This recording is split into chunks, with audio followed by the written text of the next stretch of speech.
Bem-vindo a mais um vídeo. Eu me chamo Nicolas Cavalcante, eu sou médico, neurologista, sou especialista em eletroneuromiografia pela USP e hoje eu vou falar de uma doença que acomete o sistema nervoso motor, uma doença que causa uma fraqueza progressiva, de início assimétrico, evolução crônica e que traz grande morbidade para os pacientes. Eu estou falando da esclerose lateral amiotrófica.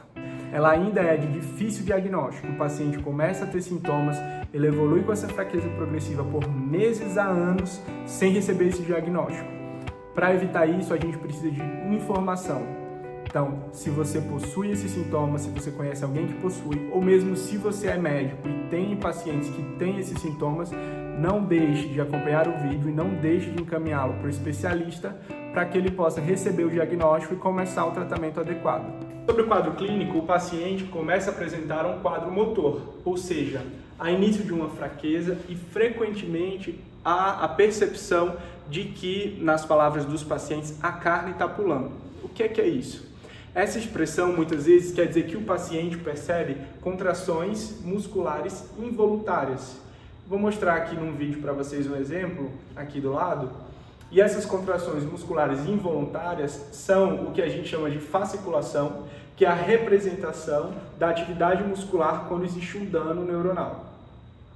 O paciente normalmente não vai apresentar sintomas sensitivos, a menos que ele possua alguma outra doença, como síndrome do túnel do carpo ou uma doença dos nervos periféricos de outra causa.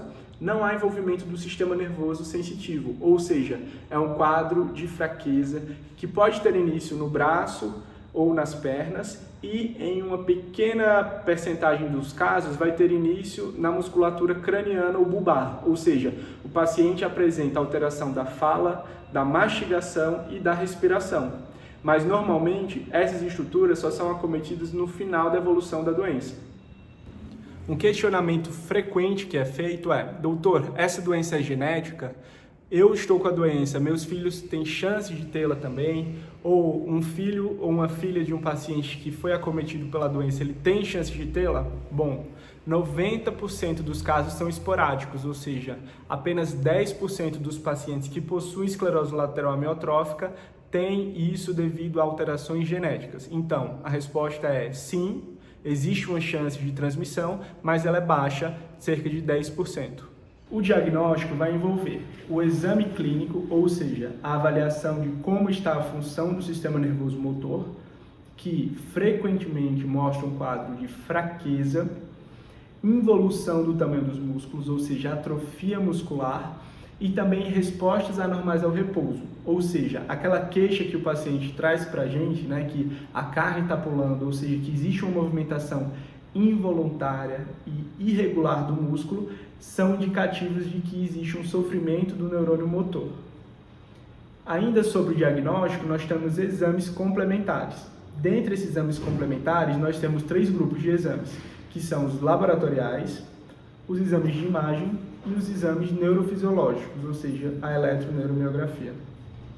Os exames laboratoriais têm como utilidade excluir diagnósticos diferenciais, ou seja, será que esse paciente possui alguma outra doença tratável, curável, que está causando esses sintomas?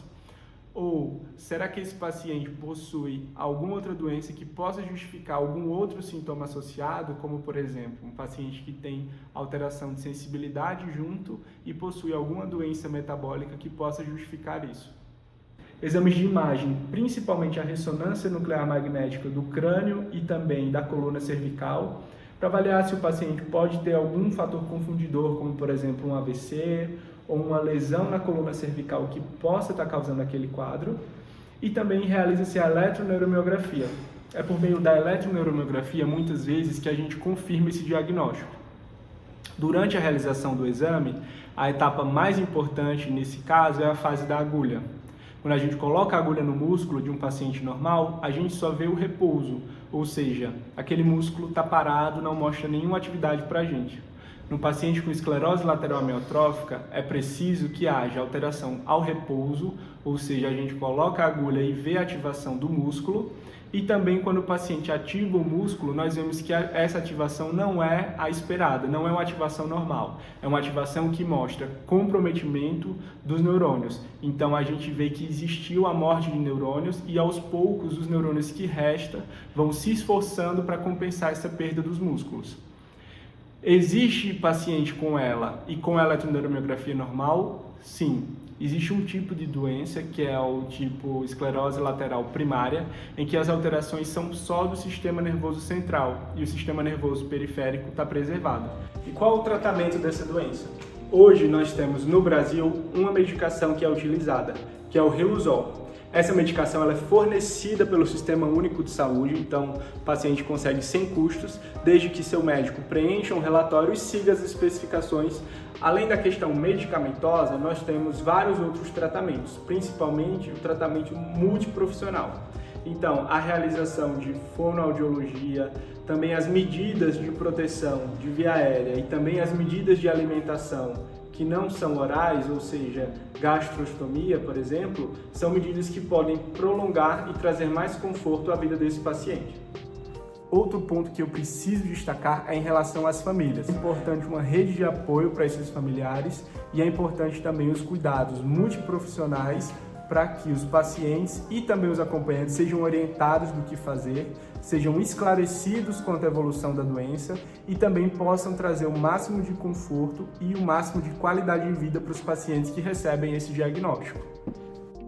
Obrigado por ter me acompanhado até aqui. Se você gostou desse conteúdo, se você conhece alguém que está em investigação para essa doença, não deixe de compartilhar o vídeo.